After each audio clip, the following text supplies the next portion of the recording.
वासुदेवाय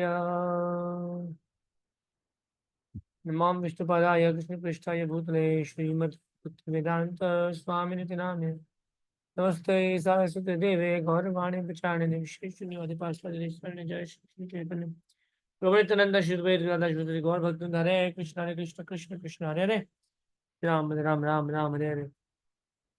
ब्राह्मणों की पत्नियां अब प्रभु श्री कृष्ण को जी भर के आलिंगन कर रही हैं, जिससे उनका वियोग जनित दुख तुरंत दूर हो गया।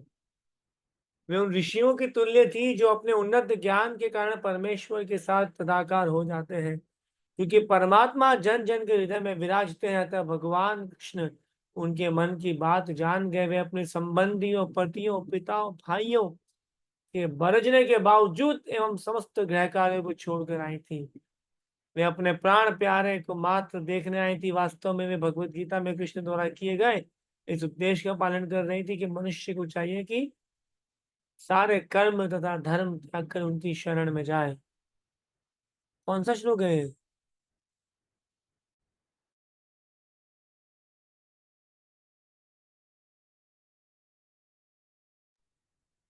जी।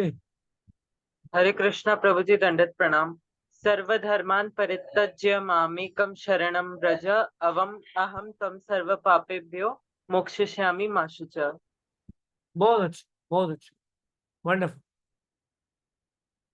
अतः कृष्ण ने हंसते हुए उनसे कहना प्रारंभ किया। यहाँ यह ध्यान देने की बात है कि जब कृष्ण उनके हृदयों में प्रविष्ट हो गए और उन्होंने जब कृष्ण का आलिंगन किया तो उनके साथ तादात्म्य अर्थात दिव्य आनंद का अनुभव किया, तो भी ना तो कृष्ण का ना ही ब्राह्मण पत्नियों का अपना स्वरूप समाप्त हुआ। लोग कहते हैं ना, मिल जाते हैं जुड़ जाते, नहीं, ऐसा कुछ भी नहीं हुआ।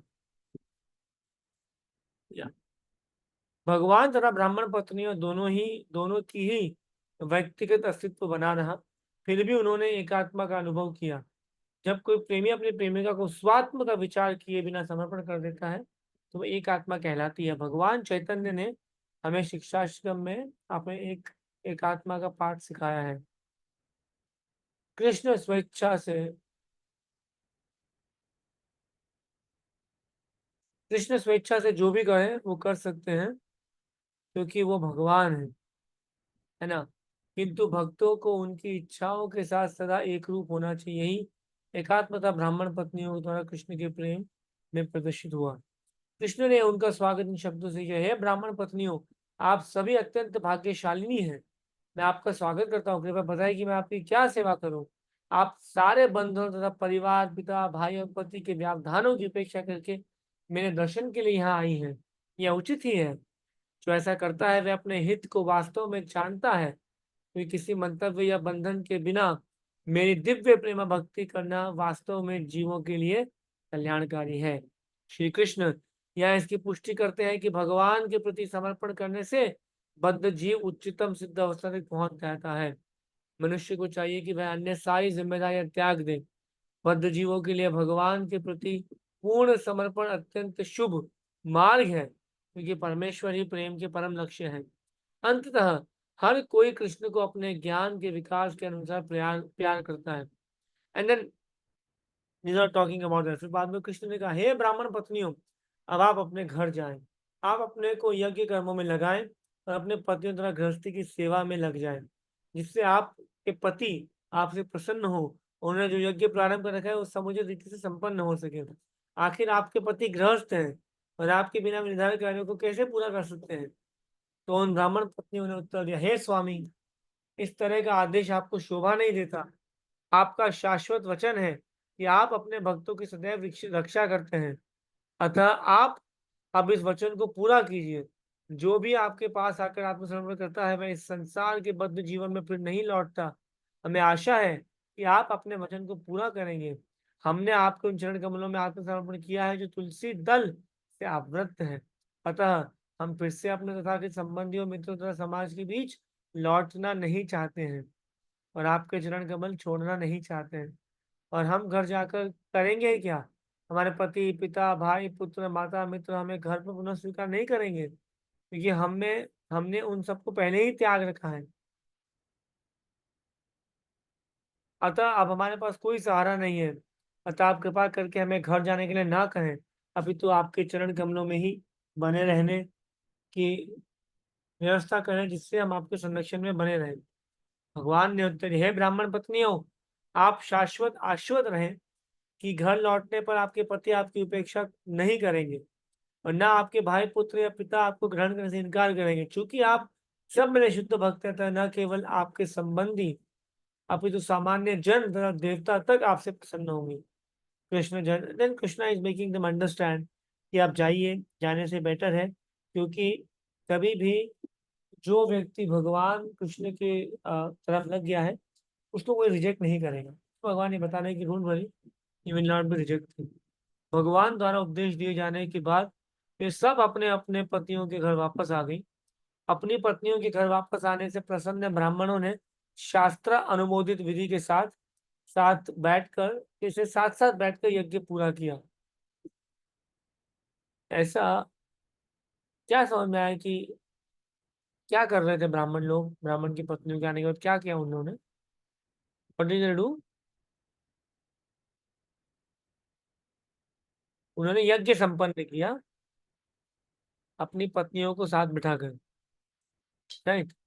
अब ऐसा एक प्रसंग बताइए हमारे शास्त्रों से जहां पे यज्ञ होना था और पत्नी की जरूरत थी, फिर पत्नी को बुला के या बिठा के या कैसे करके बाजू पे बिठाया गया। आदित्य प्रभु बताएं। हरे कृष्ण विजन प्रणाम। तो जी। प्रभु जी, अश्वमेध यज्ञ हो रहा था अयोध्या में, जब सीता माता की जरूरत थी, वो वनवास गई हुई थी, तो वहाँ पे स्वर्ण मूर्ति रख के संपन्न कराया गया था यज्ञ। अरे वाह, जनक नंदिनी सीता माता की जय, प्रभु श्री राम भगवान की जय। Yes, wonderful. So then will continue. And then किंतु एक ब्राह्मण पत्नी जिसे कृष्ण को देखने जाने से बलपूर्वक रोका गया था, भगवान के शारीरिक स्वरूप के विषय में सुनकर उनका स्मरण करने लगी और उनके चिंतन में पूर्णतः लीन होकर प्रकृति के नियमों से बद्ध अपना भौतिक शरीर का त्याग कर दिया। She left her body. देखिए, उसको जोर जबरदस्ती रोका गया और वो इतने विरह में थी मिल नहीं पाने के, and then she just left her body. इस प्रकार नित्य प्रसन्न रहने वाले भगवान श्री गोविंद एक सामान्य मनुष्य के रूप में प्रकट होकर सामान्य व्यक्तियों को चेतना तो कृष्ण चेतना के आकृष्ट करने के लिए अपनी दिव्य लीलाएं प्रकट करते रहे। उन्होंने अपने शब्दों द्वारा सौंदर्य की और समस्त गायों ग्वालों तथा वृंदावन की बालाओं को आकृष्ट किया और सबने मिलकर भगवान की लीलाओं का आनंद लूटा। कृष्ण के पास से अपनी पत्नियों को वापस लौट आने पर यज्ञ में संलग्न ब्राह्मण भगवान को भोजन देने से इनकार करने के पाप कर्म हेतु पश्चाताप करने लगे। ओ, ये हमने क्या किया, हमने भगवान को कृष्ण को इतने तो भोजन नहीं दिया, रोने लगे। अंत उन्हें अपनी नादानी समझ में आ गई। उन्होंने वैदिक अनुष्ठानों में व्यस्त रहने के कारण उन श्री कृष्ण भगवान की उपेक्षा की थी, जिन्होंने सामान्य पुरुष की भांति प्रकट होकर कुछ भोजन मांगा था। अपनी अपनी पत्नियों की श्रद्धा भक्ति देखकर वे अपने आप को कोसने लगे। उनके पश्चाताप था कि यद्यपि उनकी पत्नियां शुद्ध भक्ति के पद को प्राप्त थी, किंतु वे स्वयं लेश मात्र न समझ सके कि परमात्मा से किस तरह प्रेम करना चाहिए, किस तरह उनकी दिव्य प्रेम भक्ति करनी चाहिए। ऐसे बातें करने लगी कि हमारा ब्राह्मण रूप में जन्म लेना ही धिक्कार है। And then they were just chastising themselves कि हमने ये क्यों किया, हम सारे विधि विधान जानते हैं, शास्त्र पढ़े हुए हैं, पर शास्त्रों के कल हमने श्लोक पढ़ा था कि जो शास्त्र हैं वो उनके जो जहां उन शास्त्रों को पढ़ के जहां पहुंचना है वो कौन है? वो श्लोक किसी को याद है?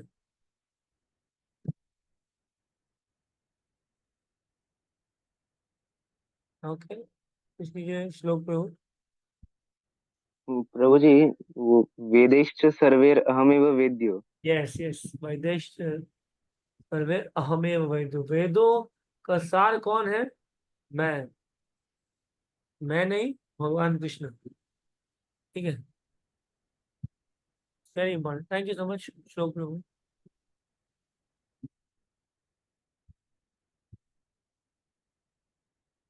हमारे कुल को धिक्कार है, हमारे द्वारा शास्त्रों के अनुसार अनुष्ठान संपन्न करने की पटु सेवा को धिक्कार है।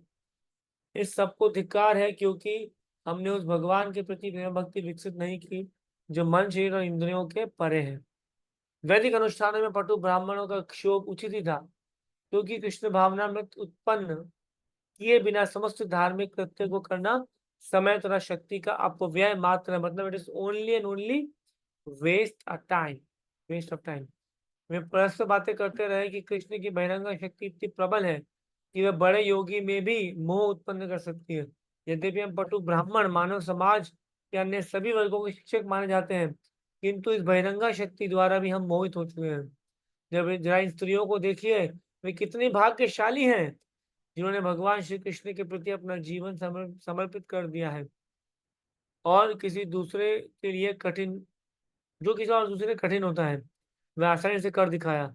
उन्होंने अपने पारिवारिक संबंध को त्याग दिया जो अंधकूप के सदृश है, जिसमें भौतिक कष्ट बढ़ते ही जाते हैं। वैदिक आदेश अनुसार स्त्रियों को ना तो उपनयन संस्कार द्वारा दीक्षा ग्रहण करने, न गुरु के आश्रम में ब्रह्मचारिणी के रूप में रहने की अनुमति है, ना ही उन्हें अनुशासिक विधि विधाओं का अनुसरण करना दिया जाता है, पर और ना ही दर्शन व आत्म साक्षात्कार के विषय में चर्चा करने पटु होती हैं। प्रकृति से अत्यंत शुद्ध नहीं होती, वे ना वे शुभ कार्यों के प्रति आसक्त होती हैं। तो यह कितनी विचित्र बात है कि ये सब ना होते हुए भी उन्होंने योगेश्वर कृष्ण के प्रति दिव्य प्रेम उत्पन्न कर लिया है। अब ये उन फेमिनिज्म वाले और क्या वर्ड होते हैं, होते हैं ना, वुमेन एम्पावरमेंट, उन सब के मुंह पे तमाचा है ये कि ऑल्दो माताएं फिलोसफिकली स्ट्रांग नहीं होती हैं, और चीजें जो प्रभुपाद ने बताई है सब चीजें, उसके बावजूद जो सो कॉल्ड ब्राह्मण्स हैं उनसे ज्यादा वो लायक हैं। क्यों? क्योंकि भगवान कृष्ण की दिव्य प्रेम भक्ति वो पा चुकी है, और वो ब्राह्मण जो है वो केवल स्वाहा स्वाहा स्वाहा करते रह गए, कुछ कर नहीं पाए।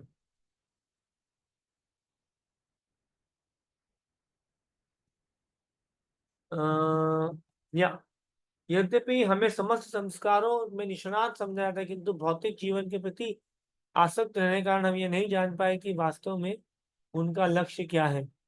यद्यपि ग्वाल बालों ने हमें कृष्ण तथा बलराम की याद दिलाई थी, किंतु हमने उनकी उपेक्षा की। And then they were lamenting कि उन्हें भूख लगी थी, वो चाहते थे हम भोजन दें पर हमने नहीं दिया। जब क्या समझे, अब क्या करें हम। यदि कोई कृष्ण की आत्मनिर्भरता को इसलिए अस्वीकार करता है कि वे जीवन यापन के लिए गाय चराते थे, मतलब यदि कोई सोचता है कि अरे कृष्ण पर डिपेंडेंसी क्यों रखे, वो तो गाय चराते थे, वो तो ग्वाले थे, वो तो खुद ही भूखे थे, भोजन की तलाश में लोगों को भेजते थे, गोपियों से मक्खन चुराते थे, चोर थे।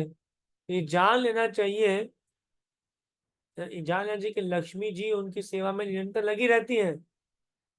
ब्रह्म संहिता का क्या, कौन सा ये कोट है, ये कौन सा श्लोक है ये, एनीवन? यस भाई बहन। हरे कृष्णा प्रभु जी, दंडवत प्रणाम। श्लोक नंबर तो याद नहीं है लेकिन श्लोक याद है। लक्ष्मी सहस्त्र शत संभ्रम सेव्यमानम गोविंदमादि पुरुषम तमहम भजामि। गोविंदमादि पुरुषम नमहं भजामि। परफेक्ट, थैंक यू माता जी। तो ऐसे असंख्य लक्ष्मियां भी सेवा करने को रेडी रहती है, अतः यह सोचना कोरा भ्रम होगा कि कृष्ण ने ब्राह्मणों से भोजन की भिक्षा मांगी। यह तो वस्तुतः उनकी शिक्षा, उनकी लीला थी कि ब्राह्मणों को अनुष्ठानों में लगने की बजाय उनकी शुद्ध भक्ति को कैसे स्वीकार करें बता रहे थे। वैदिक यज्ञादि की सामग्री, उपयुक्त स्थान, उपयुक्त सम काल अनुष्ठान करने के विविध पात्र, वैदिक स्तुतियां,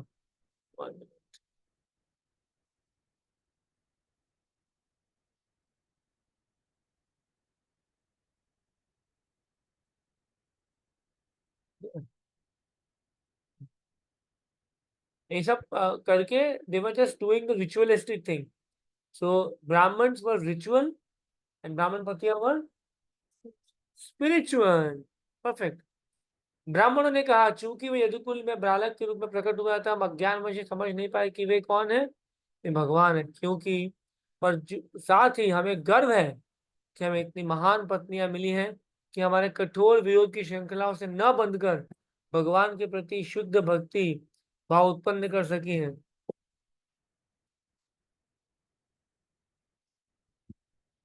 यस, क्योंकि हम भगवान से क्योंकि हम सकाम कर्मों में लगे हैं और ये निष्काम कर्म में लगी है, और हम बहिरंगा शक्ति से मोहित है या अंतरंगा शक्ति से मोहित है। ब्राह्मणों ने अपने पापों का प्रायश्चित किया।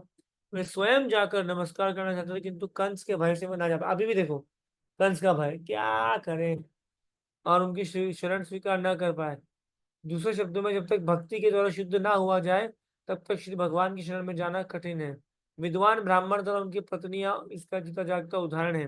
ब्राह्मणों की पत्नियों ने शुद्ध भक्ति से प्रेरित होने के कारण भगवान के पास पहुंच गए और किसी प्रकार के विरोध की परवाह नहीं की, और वे तुरंत कृष्ण के पास पहुंच गए। किंतु भगवान के सर्वोच्चता से अनजान होने के बाद पश्चाताप करने पर भी ब्राह्मण राजा कंस की से तब भी भयभीत थे, क्योंकि वे कर्मों से अत्यधिक लिप्त थे। इस प्रकार लीला पुरुषोत्तम भगवान श्री कृष्ण के अंतर्गत यज्ञकर्ता ब्राह्मणों की पत्नियों का उद्धार नामक 23वें अध्याय का भक्ति वेदांत तात्पर्य पूर्ण हुआ। आज हम एक और चैप्टर खत्म कर चुके हैं, विच इज वंडरफुल। हम 23वां चैप्टर कंप्लीट किए हैं, और अब हम अगली बार यानी कल 24वां चैप्टर पे जाएंगे। Thank you so much. हम अभी अभी आपको क्या दिखाने वाले हैं, प्लीज वेट। हरे कृष्ण।